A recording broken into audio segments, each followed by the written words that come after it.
Fingers, sent you your package of goodness just so you know it's on its way. You know, don't question what's inside of it. Just letting you know. Just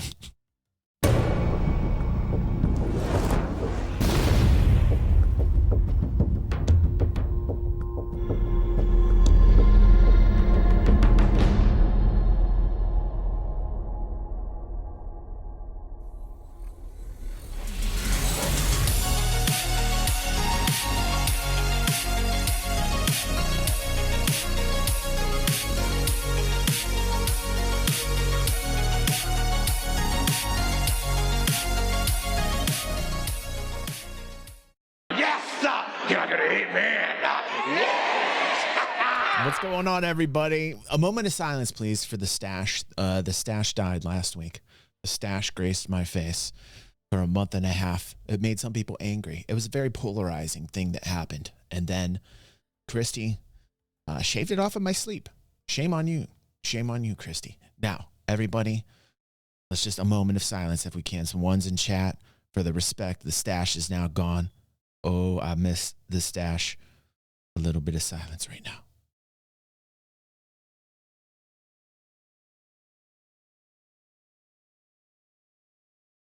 No, just a little bit more. Hold on one second. I miss it. It was an awesome stash. Just one more minute. Just one more minute of silence, please. I don't feel like there was enough respect paid to the stash down below. There should have been like one strolling. Like, what kind of stream is this? We are having a giveaway, by the way, if you're watching on YouTube. A Zeus and a Sulin with some special paint. LTI, you want to hop on that, go in the description down below. You want to make sure you like and share this as well. Let's get going. Let's get professional.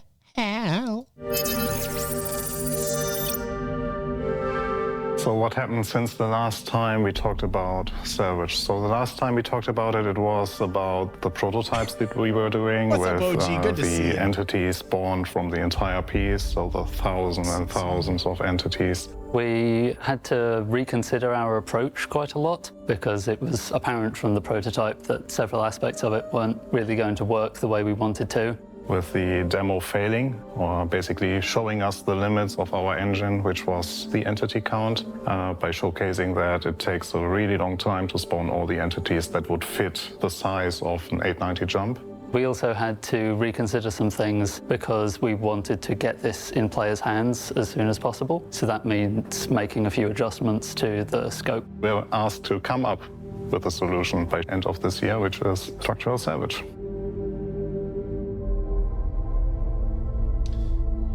This is a big deal.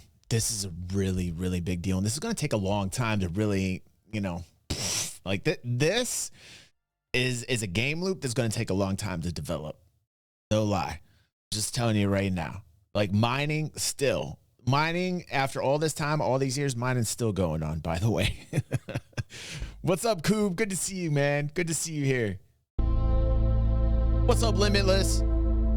Structural salvage is breaking apart various ships in order to break down the pieces into construction material, which then you can sell. So it's just removing stuff from the persistent database. Right, so one of the challenges of developing a live game. And I see this as well. Futz is upset about what he's seeing so far. I get that. I understand that totally. And then Hugh brings up, yeah, it's a huge reaction because people are upset and it isn't the finished product. You know, like this is the cycle, right? This is the cycle. People get really upset. They first see this shit. It's like boom, and then every like 90% of Star Citizen content creators they hop on that clickbait because hate sells. Because the hate, it sells, man. People click on that hate. They can't help it. It's programmed in our DNA. Boom, we're gonna click it. You know why news? You know why media and everywhere you go and the news is generally bad? Because you're clicking and you're paying them. You're not clicking on the good news. You're not clicking on any of the good news, man. You're a human being. You're not clicking on any good news. Good news doesn't sell. Good news doesn't make money. So they gotta make sure they're monetizing you. You see what I'm saying? And you're clicking the hate. So we gotta understand for a second. Let's just take a step back. Let's breathe. Let's realize this has already taken a long time. Can we just all agree? Way too long. And we're still here. And the progress is crazy. It's slow, and then boom, it comes in spurts, and then it goes back. We've seen every single cycle. We know what we want. It's going to be the everything game. We know the scale is going to be huge, so we have to realize that. We have to take the breath. We got to realize 90% of Star Citizen content creators are monetizing you. They're going to tell you everything that they think of something basically just added. It's going to take some time. And people don't want to hear that. People don't want to hear that. They want hate because they're human. Okay, this is a public service announcement for all human beings. Like Star Citizen is that we have to constantly be weighing up, trying to perfect a feature, which could take years, or trying to get something playable in players' hands so that we can start getting feedback from it and learning from it and figuring out how it fits in with the rest of the game. So it was very important for us that we get some version of it out this year. It's not the full version yet, but it's a good first step that allows us to test the feature and close the ships that we already have that are. I can even test it live in my own chat for people still watching on YouTube, because at least half the audience just left when I said that, right? I can testify right now live by me saying that. That was the death of the live show. I saw like half the room go. They want to see me blow up. They want to see hate. It's no fun when I'm trying to be rational. It's no fun when I'm spitting out facts. No. That's not the news that humans signed up for. They want the hate. right. Backspace is like, come on, DG, get angry. Get angry. Just, I'm going to have one of those angry moments. I'm going to stare right down the camera. You see me? You look at this angry look right now. Now, look, viewer just picked up. I just gained back everybody I lost. Look at that. You see that they don't know what's going on. I could be talking about anything right now. Oh, can you believe that? Oh my God, I can't even believe that. No, right. And then I say that, and then people are like, oh, what? Clickety clack, clack, click, clickety clack. See, I can't do it. I can't do that. I'm programmed to just chill. I'm programmed to like have a good time and fun. Sometimes people need to remember that fun, it's one level up from hate. Like fun can actually like rain down on hate. Like hate is no match for fun. Like really at the end of the day, fun is fun. And hate, that's too much work sometimes. Like you want to know what it is. But the hate requires a lot of energy, right? Fun, woo, man, fun. Yes, you're not gonna hate me. Yes. Fun destroys it. Fun destroys hate every time. Every time. The Vulture and the Reclaimer. That's why you guys are here. That's why you're here. That's why you're here. The new Vulture gameplay builds on what we already have. The idea is that you'll approach a wreck. We want to encourage you to use the hull scraping first, so you don't lose the RMC in the process. Which is higher value per SEU than construction materials. So the Vulture is equipped with a resonance field, which allows you to charge up energy on the target. Assuming that it's still in one piece, if you've not already blown it up with guns or missiles or something, you'll have to fracture it first. A fracture field is built up between the arms, but it's also projected outwards. Which will break it down into various parts. We wanted to make sure that the resonance field wasn't going to create opportunities for griefing, so we've taken the precautions a step further from hull scraping, which requires that the target's shields are off, to structural salvage requiring that the ship's power is entirely off. So it'll be quite hard to use that offensively unless you find a way to disable the target's power plant. And then you switch to the disintegration mode, which then disintegrates those parts and draws them into your salvage ship as construction material. Damn, man. That just what did that remind me of? Oh, what was that? What was that sci-fi movie? Something about wolves. Remember, it had we were talking about, it had Space Ragnar in it. Something about wolves. That looked like something out of that sci-fi series I was watching like a year or two ago. Remember we watched that live? Remember we watched the entire thing live on stream? What was the name of that sci-fi series with Ragnar from Vikings, man? And it said something, gonna bother me. Then into the grinder and then into the internal storage, and from there you can then move it out through the filler station into the cargo grid. The internal storage is one of the great additions we've made here. Raised by what wolves. that is basically that was some temporary storage right between you gathering the material and you putting the material into cargo boxes. Space rag. You have more space inside of your ship, so when you now go back to the filler stations, instead of...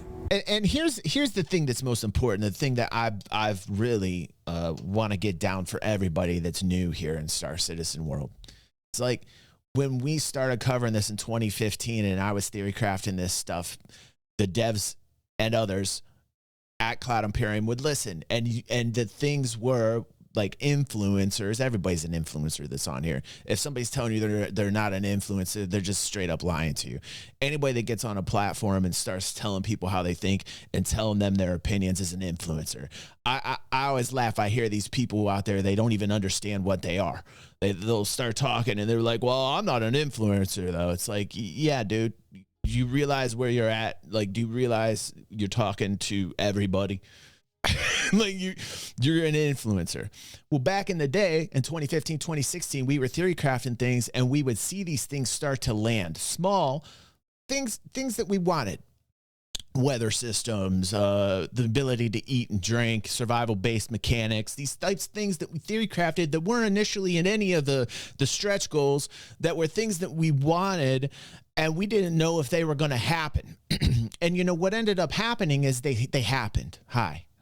Fast forward, they've happened. They're now in the game, right? So what's going to happen with this when people get upset? If there are a majority of people that are very upset about the graphics or transitions with the salvaging that they saw, eventually what ends up happening is that goes through the pipeline. Cloud Imperium hears it, and they will change it. The one good thing that I don't hear about Star Citizen content creators talk about is the fact that they're very fluid and they have adapted over the years to give the fans what they want, which is smart. That's just smart business. It takes forever for them to do, but they do. They adapt, and it might take them forever, but they listen, and then you start to see it in the game. It's been happening since I've been involved since 2014-ish. I've seen it. And it's slow, but it happens. So like for people that get really angry about what it is that they're seeing with this, just realize there's history here. And there's a history of them listening, and perhaps they will. If it's loud enough, if the voice is loud enough, perhaps they'll start tweaking it and changing it. This is implementation phase. This is just implementation phase on salvaging game loop. That's all it is, guys. At the end of the day, just take a breath, man. Have some fun. Yes, sir. You're not gonna hit me. Yes. If you're so upset about any aspect of this development, play another game or go outside and touch some grass. Can I get an amen? Yes, sir. You're not gonna hit me. Yes. You should be having fun. If you're not having fun and you're watching this, what are you doing here? Like I guess at the end of the day, I got to ask the question that nobody really asks. The serious question. Like if you're not happy with what you see, right? Why are you here? Like do you want to just like ram your face into a wall over and over again? Is it a form of self-punishment of sorts? Like, or is it a fun? It could be like fun to others. It could be like their version of fun, right? The material just being stored in the filler station, you now draw from this pool of internal storage. That is slightly bigger than the actual cargo capacity of the Vulture and the Reclaimer. That's so right, you can Sketch. What's up? Good to see you, basically Sketch. fill up your ship first while it is still filling. Nice to see all the new faces in here. Thanks for joining me. When it is full, you have someone else or yourself go down to the filler station and basically convert everything or all the resources that you have inside the internal storage into the cargo boxes. The boxes come out automatically, so they deplete the internal storage, and you will be able to move those boxes around. By the way, can we just respect the fact that you've got a ship that you can walk around in 360 fucking degrees? and you're able to do at least this much with it right now. I mean, like, I remember we had a hangar with the Frankenstein looking nude that walked, and then you had like Arena Commander for the longest time. Can we just realize that we are here right now and just smile for a moment? like we're this far, man. We're this far. Around on the cargo grid. Which does really help with the player experience of the Vulture. A lot of people were saying was problematic because there was a lot of getting up from the seat, going back, and then going back to the pilot's seat again. So this is an improvement there. Once you've essentially got all of the stuff out of the filler stations, you'll be able to fly them somewhere and sell them.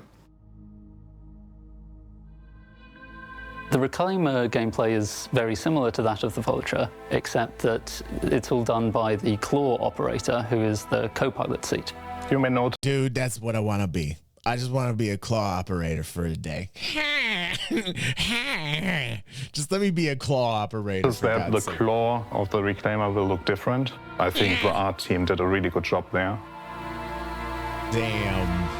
So we got the request to start looking at the structural salvage feature support. Yeah, the feature team reached out to us and explained to us what they wanted to do and how it was all going to work. And obviously that means that from our point of view, there's a few things we needed to do. It's always had this kind of great big claw underneath it, cool, underslung under the cab. And it's nice to now see you become a Star Citizen or thinking about it. Make that nice kind of feature of the ship actually You're function. In for a hell of a now ride. We have the gameplay defined and redesign or it's good to see revisualize the claw. Super Mod Oz is here. We didn't want to just kind of start from scratch. We wanted to take the essence of the original, but rework it to a way that now made sense with how the actual feature works as a whole. One of the things we wanted to do was make sure that the claw was in the player view when you were sat in the operator seat. And because of that, we tried a few different options out with the claw kind of like facing forward originally, and then we kind of had it facing up. We wanted to have the hand of the claws. I mean, this vibe I'm feeling right now being the claw operator is all I want to do. I've decided that I'm not going to be an org leader anymore. It's too much responsibility. I just want to sit here and operate this claw day. I'm sorry, Plexus Syndicate. I must resign and just be a claw operator. Being a CEO is so much work. I just want to claw operate stuff. Thank you. That is my resignation to the Plexus Syndicate. Actually upward facing so that we have it easier accessible by the tractor beam gunners on the Reclaimer so they can feed into the hand. But we realized with the updated position that is more forward facing, it makes more sense because weirdly navigate that the hand is below it. And with the tractor beam, it still works. You will no doubt have noticed that we're no longer calling this feature munching, and that's because we just didn't have the bandwidth to support an actual physical. And that's what people are upset about right there. People wanted the munching, the physicality. Now you see, I understand a little bit of the hate. There was something inside my human brain that clicked. You see what happened? You see what happened as I'm watching? This is why this is okay, because first time reactions, right? We go through the gambit of emotions together in the Inside Star Citizen review.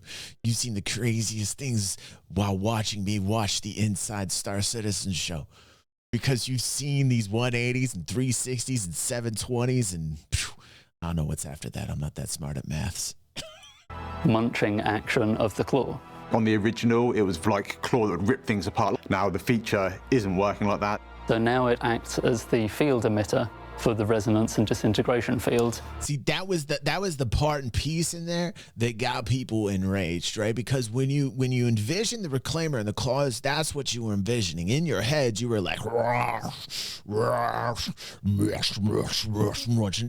instead you got like a and like nano machines coming out and sucking it in like Raised by Wolves. Now, if they had not made me think about the munch, crunchy, crunch, right? In this, right? And I just thought like Raised by Wolves, like I'd have been okay with that. But now I got the munch crunch up in here, and everybody needs a little bit of munch crunch. You can still start with hull scraping, and we highly encourage you to actually do that. If you think about the year being 2953, it's a little bit more realistic that it's doing what it's doing. Like, let's just be real. But if you're thinking about the fun of it, and this is always the fun about game development, it's that fun versus realism. If you're thinking about the fun of it, you're thinking about the crunch, munch, which is the current tech, but it is more fun than like In my opinion, in my humble opinion. I'm just a bald dude with a soul patch, but I like the crunch, crunch, munch current tech just because that's a little bit more fun than the realistic kind of more 2953, like raised by wolves, poof, into dust. I'm understanding this. I'm understanding both sides here. I'm fighting for both sides, and somehow I'm in the middle with my own self. And that is just, I don't know if I'm comfortable being in between myselves right now. They're a little crazy. I'm the rational one. So that you get the RMC, which we will increase in value. So it will be worth your time to actually do the extra step. And claw will activate the resonance field or fracture field of the claw. And the claw operator then needs to communicate with the pilot to bring the claw into the position of the target that you want to fracture. Once the target is in the fracture field of the claw operator will press a button, a timer will run down, and the ship that is affected by it will break into. It's easier for them to do because essentially it's coding so that they can break an object container into pieces. They can take the object container and they can break it down easier by doing this method than if they had the claw go through it. That's essentially what that is. I mean, it's at the end of the day, they're going for the speed option. And you know what? They can come back to it and they can make it crunch, crunch, munch if they want. Pieces. Currently, you're not able to move the claw around, but the remote turrets do have tractor beams on them. Not only you can hold the objects or rotate the objects with the tractor beams, you can now also pull the objects into the resonance field or into the disintegration field. The idea is that you use the tractor beams to grab any drifting pieces and move them into the field. And the next step then is actually converting those pieces that you just created into the resources that you want to gather. And for that, the claw operator will switch into the disintegration mode. Again, you press a button, the ship is basically heated up and then converted into a material. We needed a way of collecting all that material. And that's where we decided to take some inspiration from what we did on the Vulture. Between these kind of big emitters, we were still sucking in all this material, and that material was then being processed and ground up and kind of sent down to the main ship itself. And then directly moved into the internal storage of the Reclaimer. The filler stations in the Reclaimer have been changed as well because the Reclaimer is such a big ship, and having it just one SCU containers for like 360 SCU of space was laborious. To that, we also allow you to create bigger boxes now on the Reclaimer. So it's not only the 1 SCU boxes that you currently have, but it's 1, 2, we don't have 4, but we have 8 and 16. Which then you can go about stacking to your heart's content. What's up, Daz? We really wanted to reduce the amount of back and forth that you have to do, and we think it's a good solution. Right. One of the distinctions. Here's what I'm seeing. Okay, yes, I would like the cruncher muncher, but also what I'm seeing is they're focusing on getting this feature done sooner rather than later. I mean, like, there is that side of the coin to this discussion, and I have not heard that dialogue out there. I've looked for that, but I can only find that here. You're welcome. I'm in a fountain.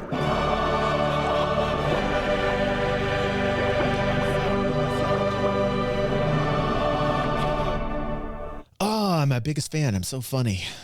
With the Reclaimer, though, is that it can break apart basically any size target, whereas the Vulture is limited to only up to a certain size of ship. So currently, anything above, I think it's the Star Runner. I think you're right, can't be fractured by the Vulture, which is something you would need the Reclaimer to fracture. So if you can find one of these big wrecks, obviously there's a lot of material to be gained from. Oh my God, could you imagine that? Like what you would get from that beauty? Ooh. Man, I should get into some reclaiming. This, which means obviously more SCU to be sold at the end, which is vastly more profit. We like to think that it would be more profitable to do this than the Vulture, but obviously the Vulture is still very much convenient if you're... One way or another about the animation, okay? But let's talk about the money you're going to be making with the Reclaimer. Let's talk about that as a positive. I happen to think that you could probably... It's pretty lucrative to own a Reclaimer, you know? I should have really thought about getting the Reclaimer. A single player goes around doing single player salvage.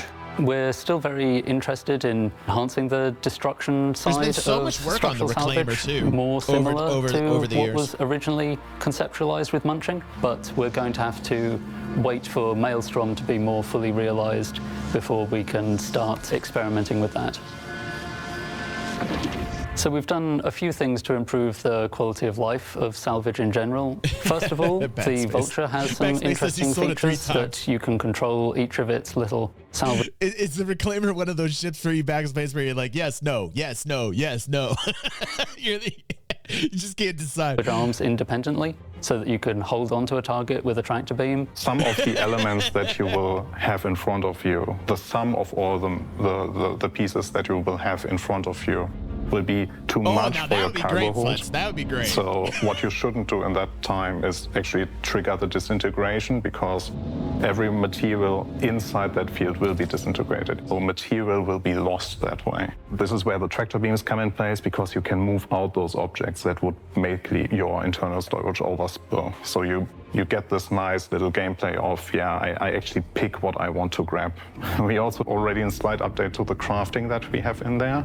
So now that we have two materials, we adjusted the crafting costs in the filler station. So they are now more realistic, so they are not punishingly expensive anymore. For the future, it will be even more meaningful, because then like the material composition will be different. So it's not only construction materials, but it's specific to the parts that you have there. But that is for the far future, so it's not for now. One of the most prominent quality of life features is the changes to the filler station on both the Vulture and the Reclaimer. They now have the option to set the filler station to auto-eject mode, where it will repeatedly eject the last selected crate, which lets you rapidly unload the internal storage into cargo boxes as long as you're quick enough at putting them on the cargo grid. Releasing Structural Salvage in 3.22 will give players an opportunity to play it and start giving us feedback on how we can continue to build on it for the future. Salvage, like its industrial profession cousins, mining and cargo, is an iteratively developed feature that gets its next evolution in the upcoming Alpha 3.22. And if we've learned anything this week, it's that the path is almost never a straight line. I'm serious. Torsten has been on Spectrum all week providing even newer details than what was available when we filmed. You're gonna wanna check that out. For Inside Star Citizen, I'm Jared Huckabee. Thanks for letting us share the process of game development with you. We'll see you all here next week. So I get both sides of that argument. I understand why people are upset, and you know, I kind of share the sentiment, but I also understand that, you know, given the history and how long I've been involved in this, that they'll probably change it to what people are going to be happy with. I mean, but really at the end of the day, I mean, I've been involved with this for nearly 10 years, and I've seen them change to satisfy the fan base. And really, that's why they're also successful. That's why they also have a successful business model, is because they listen and they're transparent to a point, but they listen and they change it towards what eventually the fans want. I think if the voice is loud enough and it's and they look at the numbers behind that voice to make sure those numbers align with the loud voice, then they usually change it. And I've seen that happen. We've been the loud voice here on DG360. We've seen some changes go in the direction that we wanted. In terms of PvP, the flight model, you know, survival based mechanics. Everybody was so opposed against just putting some type of survival aspects into the game, and we were very loud for that because we happen to like that here on DG360. So, you know, we've seen these changes happen, and that's just part of this journey. That's just part of this journey. So, you know, just be careful not to fall into the trap of the hate, and realize, hey man, chill, have fun. If you're so upset that you're angry, just play another game or go outside and touch some grass. Thank you. If you're watching on YouTube, we're going to the after party for the live. So if you're here live, stick here. Those on YouTube, we're heading live. And thanks for joining us. Make sure to like and share. And now on to Twitch. And thank you so much for watching. We appreciate